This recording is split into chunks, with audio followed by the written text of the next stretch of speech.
सादर करत आहे शेकडेवारी हा शिष्यवृत्ती परीक्षा व नवोदयसाठी अतिशय महत्त्वाचा घटक व यावर आधारित आहेत सरळ व्याज नफा तोटा सारखे घटक. मी मीना निकम आपल्यासमोर घेऊन येत आहे शेकडेवारी हा घटक. नमस्कार विद्यार्थी मित्रांनो, आज आपण शेकडेवारी हा घटक बघणार आहोत. यामध्ये शेकडा म्हणजे काय, तर शेकडा या शब्दासाठी अजून काही समानार्थी शब्द वापरले जातात. शेकडा, शतमान, टक्के आणि चिन्ह म्हणाल तर हे टक्केचं चिन्ह आहे. बघा, शेकडा, शतमान आणि टक्के म्हणजेच 100 पैकी किती.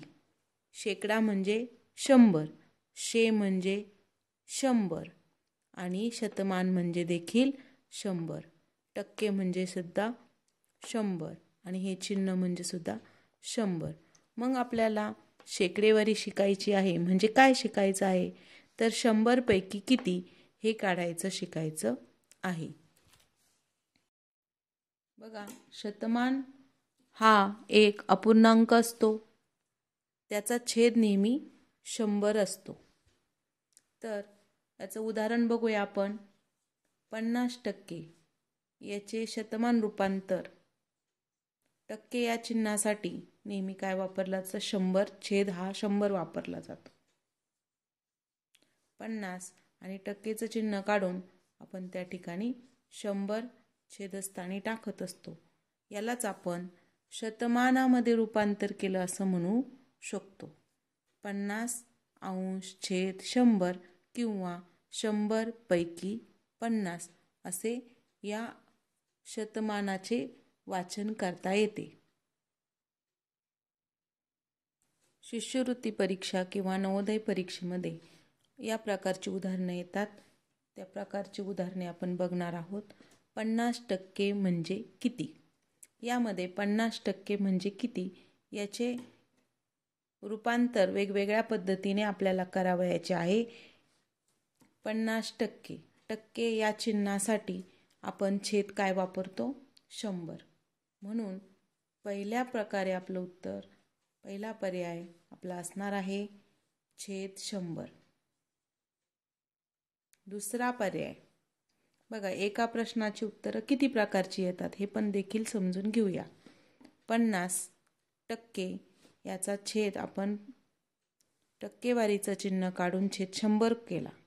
आता याचे संक्षिप्त रूप सुद्धा येऊ शकते. 50/100 याचं संक्षिप्त रूप बघा, 50 × 50 आणि 50 × 2 = 100 म्हणजे 1/2. हे उत्तर देखील बरोबर आहे. तिसरं उत्तर, तिसऱ्या प्रकारे उत्तर लिहिताना 50/100 याचे रूपांतर हा दशांश अपूर्णांक आहे, कारण याचा छेद 10च्या पटीत आहे. 10, 100, 1000 असं असेल तर आपण त्याला म्हणतो दशांश अपूर्णांक. आता या दशांश अपूर्णांकाचे रूपांतर आपण दशांश चिन्हामध्ये करू शकतो. 50 जसाची तसा लिहायचा व छेदामध्ये 100 आहे व 100वर 2 शून्य आहे, म्हणून 2 घरं उजवीकडून डावीकडे सोडायची. 1, 2 आणि दशांश चिन्ह. अजून एका पद्धतीने हे लिहिता येईल 0.5 म्हणजे 0.5 शून्य लिहिले काय आणि 0.5 लिहिले काय सारखेच. यावेळेस आपल्याला बघा 3 पर्याय उपलब्ध आहे. 50% म्हणजे 50/100, त्याचे संक्षिप्त रूप 1/2. तिसरा 0.5 किंवा 0.50. शिष्यवृत्ती परीक्षेमध्ये 50% म्हणजे काय असे जेव्हा विचारलेले असते तेव्हा एक पर्याय किंवा अनेक पर्याय बरोबर असण्याची शक्यता असते.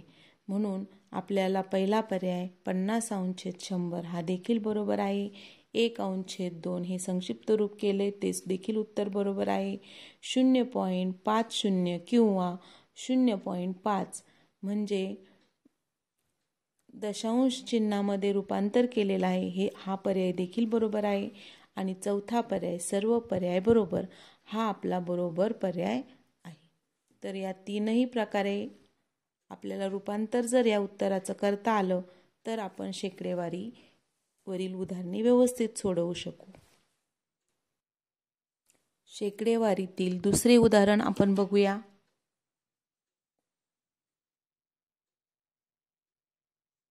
75% म्हणजे किती?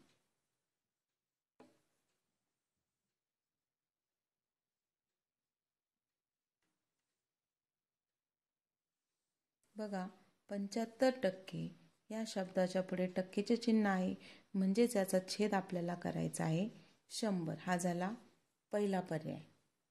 पहिल्या प्रकारे उत्तर आपण असे लिहू शकतो. दुसऱ्या प्रकारे उत्तर लिहिताना याचे आपण संक्षिप्त रूप करणार. आता बघा, 75 आणि 100 एका पाड्यात आहेत का? म्हणजे संक्षिप्त रूप याचं करायचं आहे तर 25च्या पाड्यात आहेत, म्हणून 25 त्रिक 75, 25 चोक 100. म्हणजे दुसरा पर्याय आपला असणार आहे 3/4. तिसरा पर्याय आपला असणार आहे 75/100. इथे करूया आपण 75/100. ही आपली दशांश अपूर्णांक आहे, म्हणजे याचा छेद 10च्या पटीत आहे, म्हणून हा दशांश अपूर्णांक आहे. आणि याचं रूपांतर आपण दशांश चिन्हामध्ये करणार आहोत. अंश जसाची तसा लिहून घ्यायचा आणि याच्यामध्ये छेदामध्ये 2 शून्य आहेत, तर आपल्याला उजवीकडून 2 घरं सोडून दशांश चिन्ह द्यायचं. म्हणजे आपलं उत्तर आलेलं आहे तिसरा पर्याय उत्तर आपलं असू शकतं 0.75. आणि चौथा पर्याय आपला असू शकतो सर्व पर्याय बरोबर. All is correct. All is correct.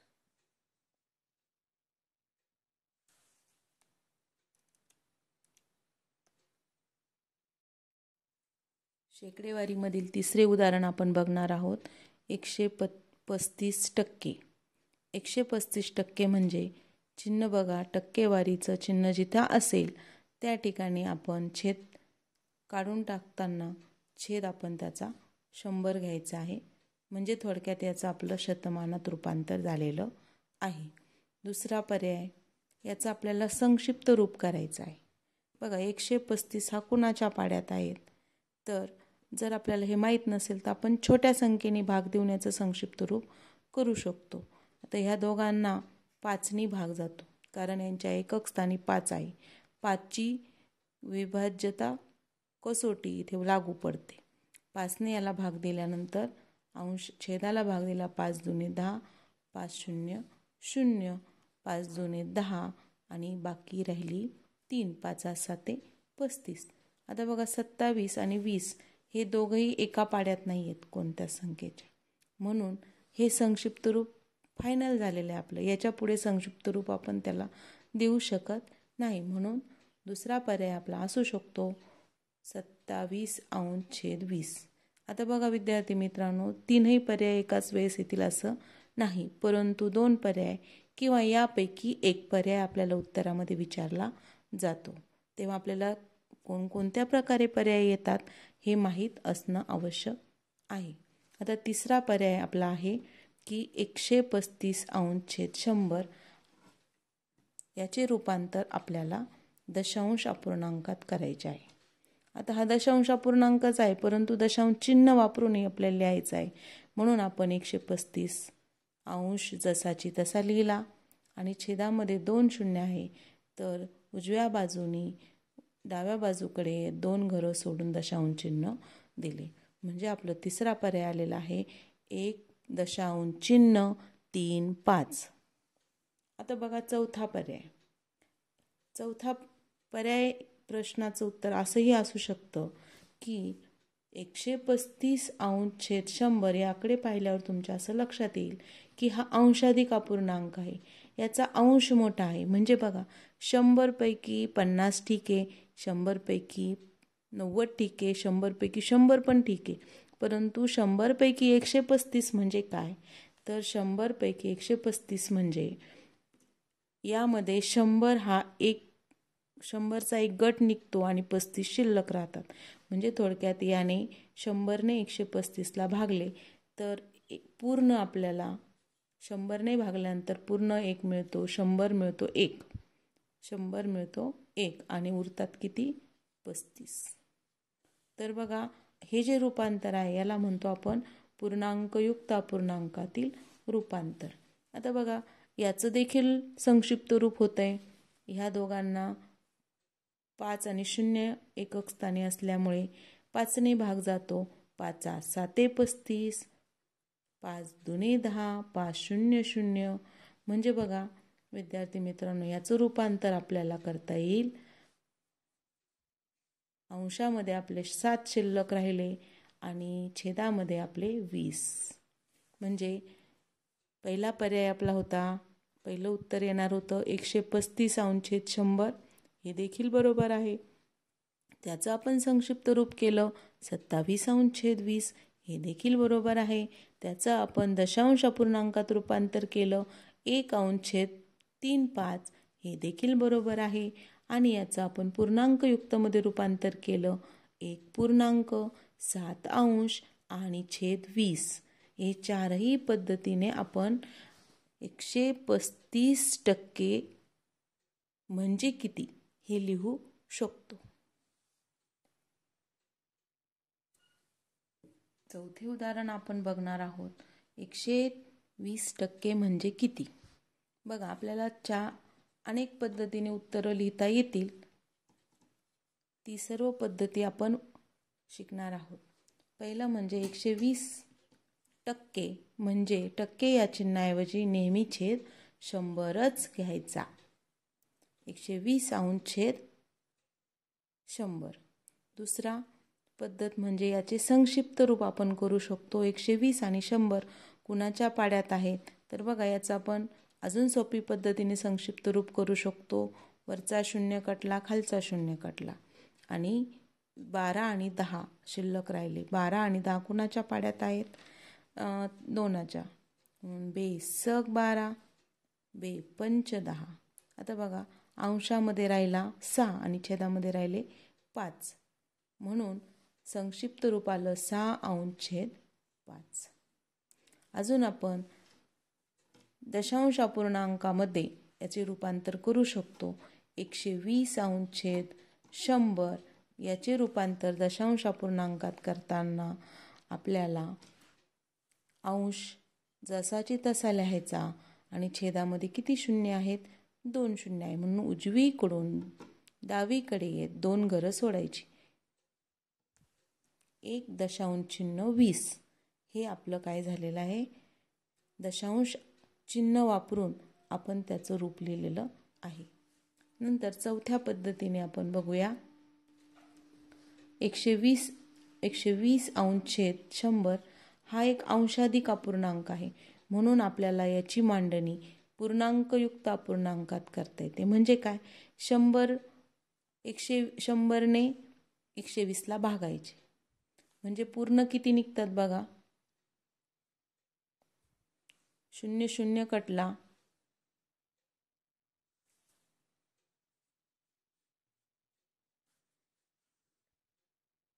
चौथ्या पद्धतीने उत्तर लिहिताना आपण 120 अंश छेद 100 याचे रूपांतर हा अंशाधिक अपूर्णांक आहे. म्हणजे याचा अंश मोठा आहे. अंशाधिक अपूर्णांक म्हणजे याचा अंश मोठा आहे आणि म्हणून याच्यामध्ये आपल्याला काय मिळतं? पूर्णांकयुक्त अपूर्णांक. मग याच्यामध्ये पूर्ण किती आहे? 100 पैकी 100 आपण किती देऊ शकतो? 100 पैकी 100 आपण 1 देऊ शकतो. आणि 100 पैकी 100तून 100 गेल्यानंतर किती शिल्लक राहतात? 20 शिल्लक राहतात. 120 मधून 100 दिल्यावर वरती किती शिल्लक राहतात? 20. आता बघा, याचं सुद्धा आपण संक्षिप्त रूप करू शकतो.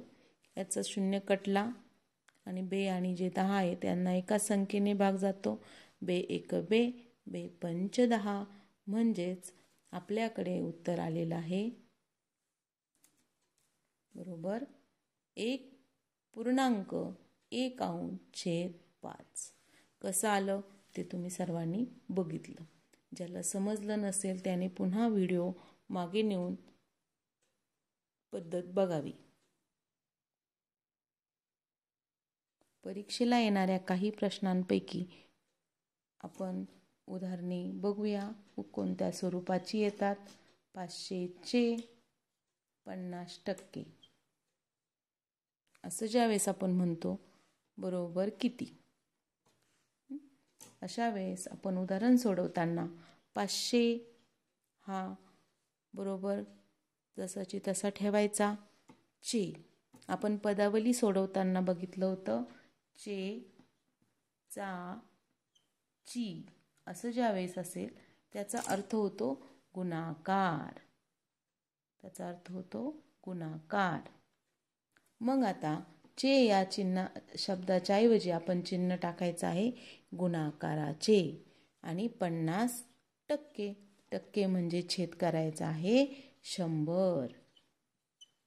आता बघा विद्यार्थी मित्रांनो, इथं 500 आहे आणि आपल्याला माहिती आहे कुठल्याही ज्या संख्येच्या छेदी काहीच नसतं त्याला छेद नसतो, याला छेद नाही आहे 500ला, त्याचा छेद आपण 1 घेऊया.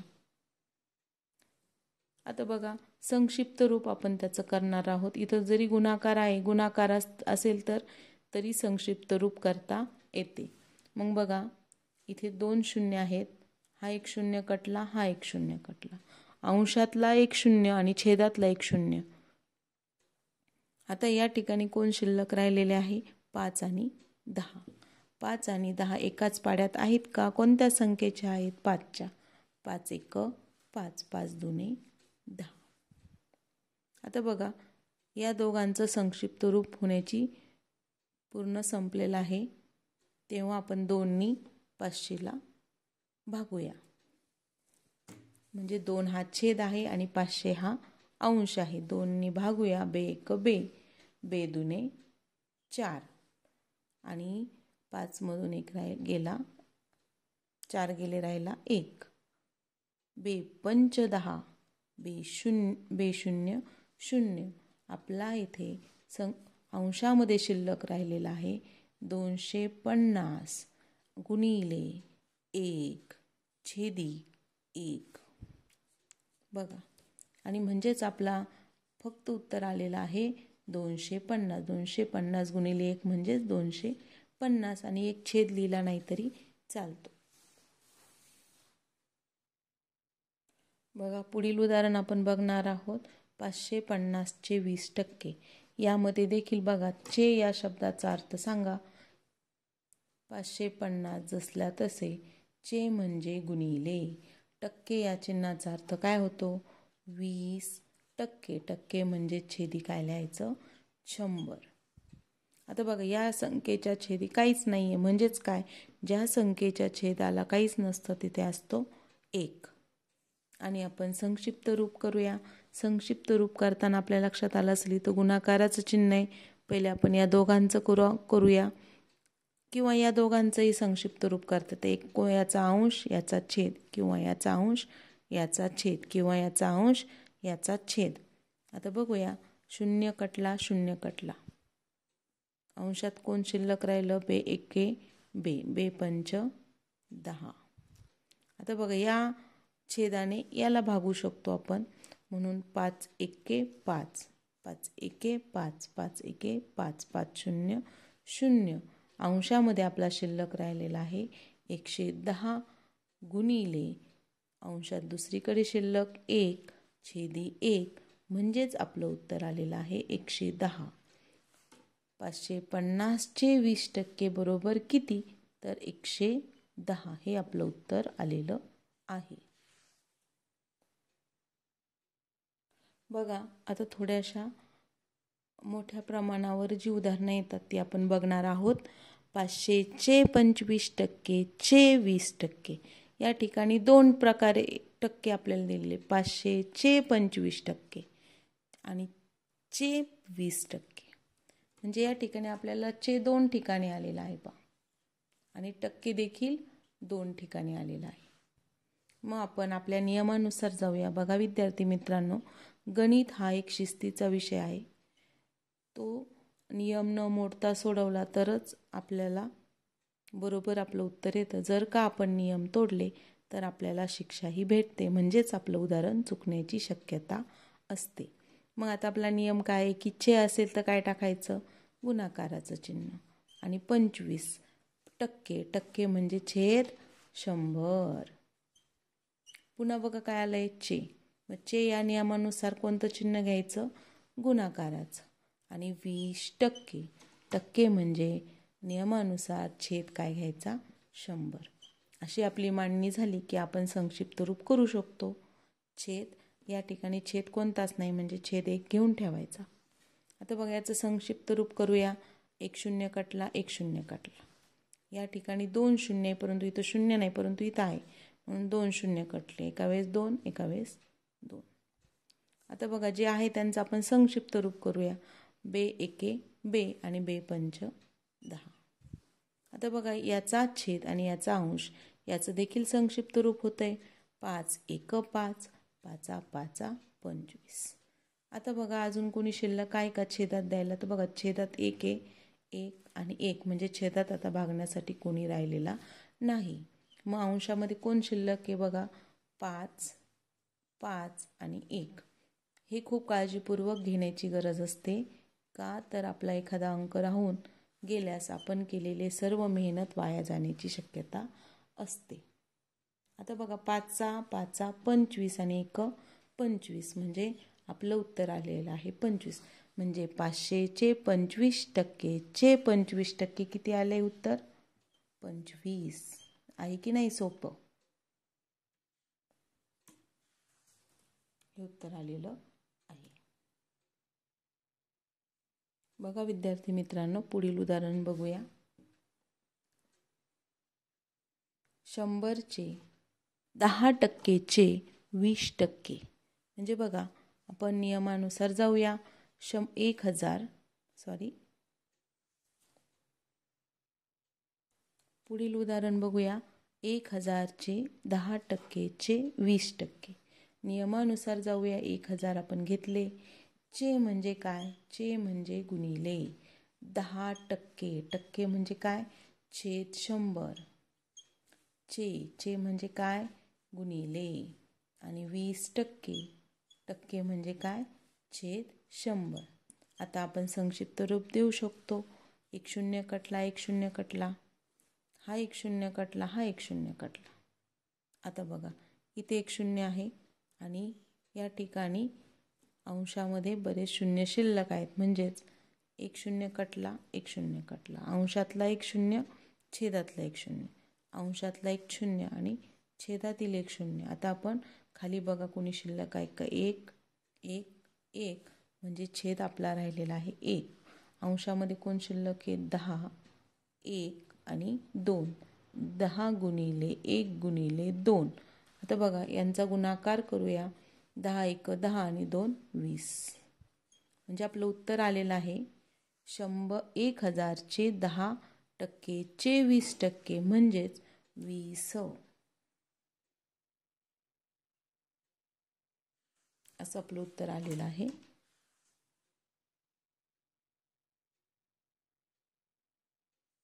पुढील उदाहरण बघूया. 2/5चे शतमानात रूपांतर करा. आता बघा शतमान या शब्दाचा अर्थ आपण एकदम सुरुवातीलाच पाहिलेला आहे की शतमान म्हणजे काय? बरोबर छेद 100 करणे. ज्याचा छेद 100 असेल त्याला शतमान असे म्हणतात. तर बघा त्याचं आपल्याला काय करायचं आहे? आपल्याकडे अपूर्णांक आहे 2/5 आणि याचे शतमानात रूपांतर करायचं म्हणजे याचा छेद काय करायचा आहे? 100. जेव्हा छेद 100 करायचा असेल त्यावेळेस आपल्याला 5ला अशा संख्येने गुणावं लागेल दिलेल्या छेदाला की त्याचा छेद 100 होईल. मग कुणाच्या पाड्यात 5 नंबरला 100 आहे? तर 20ने जर आपण 5ला गुणले तर आपला छेद होतो. 20ने गुणल्यानंतर होतात 100. 20 100. जर छेदाला 20ने गुणले तर अंशाला सुद्धा आपल्याला 20ने गुणावे लागते. म्हणून आपल्या छेदामध्ये आहेत 20 गुणिले 5 म्हणजे 100 आणि 20 गुणिले 2 म्हणजे 40. आता बघा याचं शतमानमध्ये रूपांतर झालं म्हणजेच आपण यांना म्हणू शकतो 100 अंश छेद म्हणजेच आपण याला म्हणू शकतो 40 अंश छेद 100 म्हणजेच 40%.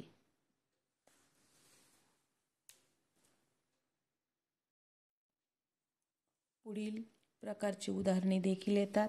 2 अंश छेद 5 चे शतमान रूपांतर करा किंवा 2 अंश छेद 5 म्हणजे किती टक्के.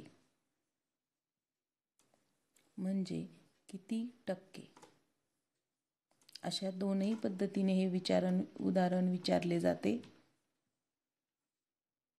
तर आपण याचं रूपांतर शतमानात करूया, म्हणजेच टक्केमध्ये करूया. 2 अंश छेद 5 याचे शतमानात रूपांतर करायचे म्हणजे बघा, पाठाच्या सुरुवातीला, व्हिडिओच्या सुरुवातीलाच तुम्हाला सांगितलं होतं की शतमानात रूपांतर करायचं म्हणजे काय करायचं, त्याचा छेद 100 करायचा. किंवा टक्के करायचं म्हणजे काय करायचं, तर 100 पैकी करायचं. आता 100 पैकी म्हणजे याचा छेद आहे 50. याचा छेद आपल्याला जर 100 करायचा असेल तर त्याला कुणी गुणावं लागेल, 20 ने. 20 100 जर छेदाला 20 ने गुणलं तर अंशाला देखील 20 ने गुणावंच लागतं. म्हणजे आपला छेद झालेला आहे 20 100 आणि अंश झालेला आहे 40. म्हणजे 40 अंश छेद 100 किंवा 100 पैकी 40 म्हणजेच 40%.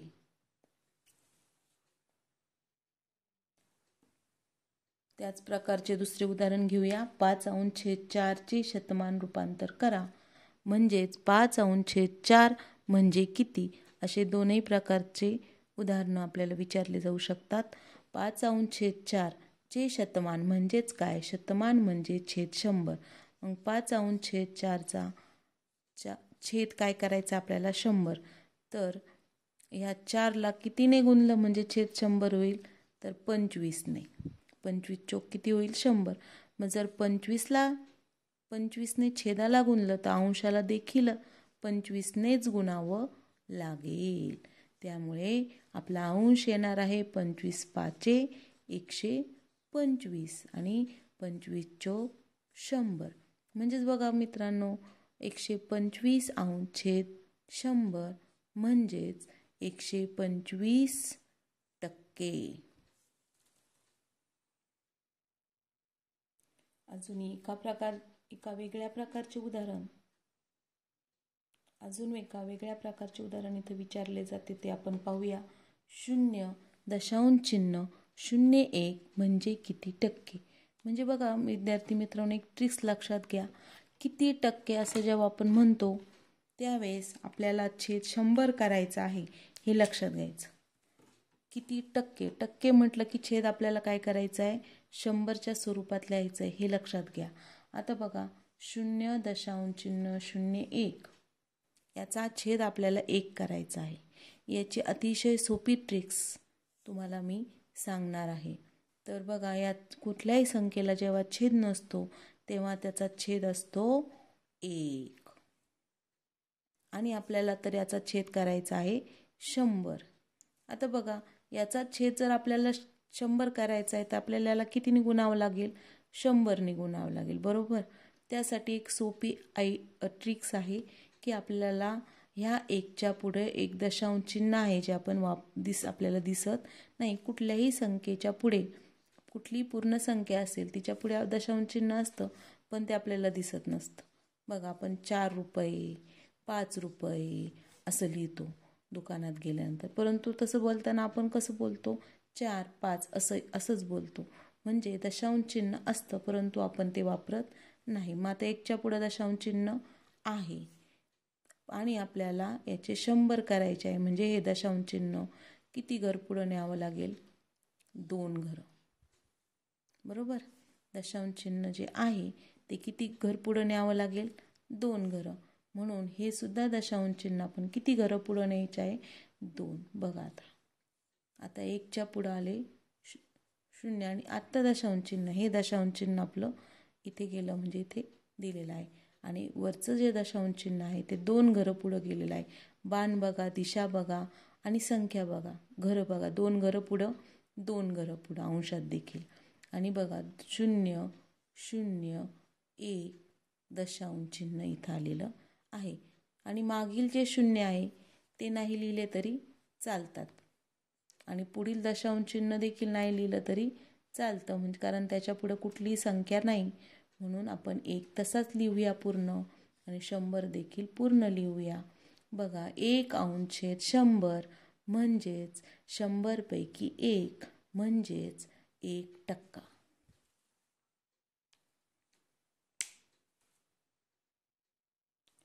तुम्हाला बघताना थोडं अवघड जरी वाटत असेल तरी ही जी पद्धत आहे या पद्धतीने तुम्ही जर उदाहरण सोडवलं तर 1-2-3 उदाहरणानंतर तुम्ही अतिशय सहजपणे हे उदाहरणाचे रूपांतर टक्क्यामध्ये करू शकता.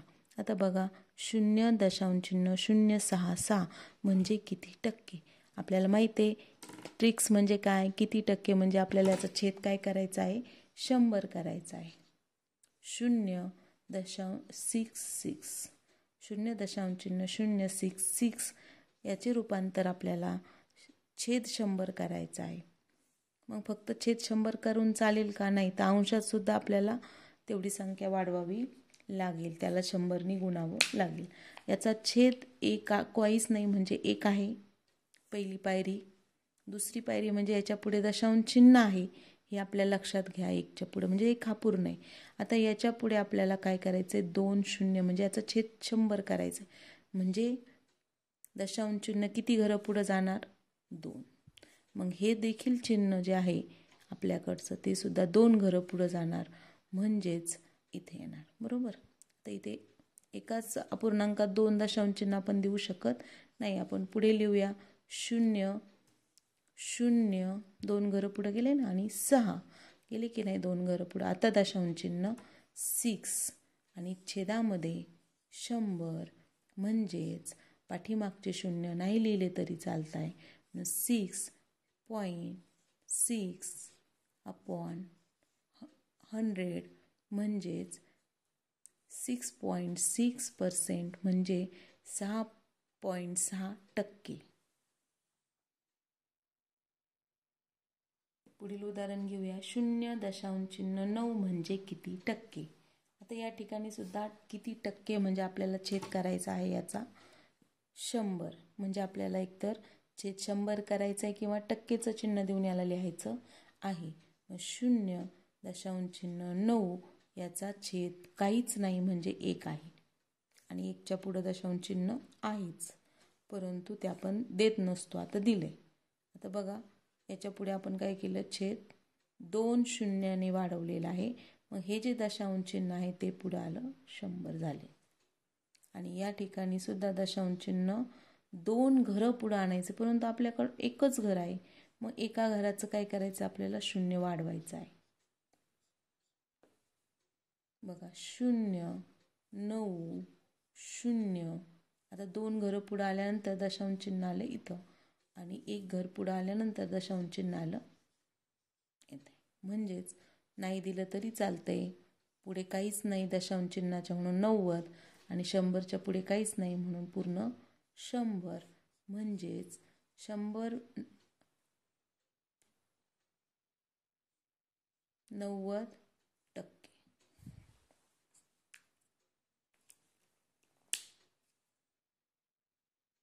चला तर विद्यार्थी मित्रांनो, आता आपण शिकलेल्या घटकावरील स्वाध्याय सोडवण्याचा पूर्ण प्रयत्न करूया. स्वाध्याय सोडवताना एक गोष्ट लक्षात घ्यायची आहे की मी तुम्हाला ज्या पद्धतीने उत्तरं शिकवली काढण्याची, म्हणजे कमीत कमी आपल्याला एक उत्तर हे 3 ते 4 प्रकारे लिहिता येतं हे तुमच्या लक्षात आलं असेलच. तेव्हा 60% म्हणजे किती याचं उत्तर 1 असेल का, बिलकुल नाही. त्याचं उत्तर तुम्ही कमीत कमी 3 प्रकारे लिहिलं पाहिजे. 15% म्हणजे किती याचं देखील उत्तर तुम्ही कमीत कमी 3 प्रकारे लिहिलं पाहिजे. 220% म्हणजे किती आणि 55% म्हणजे किती. बघा प्रश्नसुद्धा मी वेगवेगळ्या प्रकारे तुम्हाला कशा प्रकारे प्रश्न विचारतात हे सुद्धा त्याचं उदाहरणे इथे दिलेली आहेत. अजून उदाहरणे आपण बघूया. 5वं उदाहरण आपण सोडवणार आहोत. 7/2 शतमान मानात रूपांतर करा. 9/8 म्हणजे शेकडा किती? 12/10 म्हणजे किती टक्के? बघा, या सर्वांचा अर्थ तुमच्या लक्षात आला असेल. शतमान, शेकडा, टक्के म्हणजे आपल्या या सर्वांचा छेद आपल्याला 100 करायचा आहे. तर तुम्ही नक्कीच दिलेल्या सोडवलेल्या उदाहरणांचा आधार घेऊन ही उदाहरणे सोडवायची आहेत व मला कमेंट बॉक्समध्ये उत्तरं पाठवायची आहेत. या व्हिडिओमध्ये बास इतकेच. शेकडेवारी भाग 2 मध्ये शाब्दिक उदाहरणे आपण सोडवूया अतिशय सोप्या पद्धतीने. तेव्हा नक्की पहा शेकडेवारी भाग 2.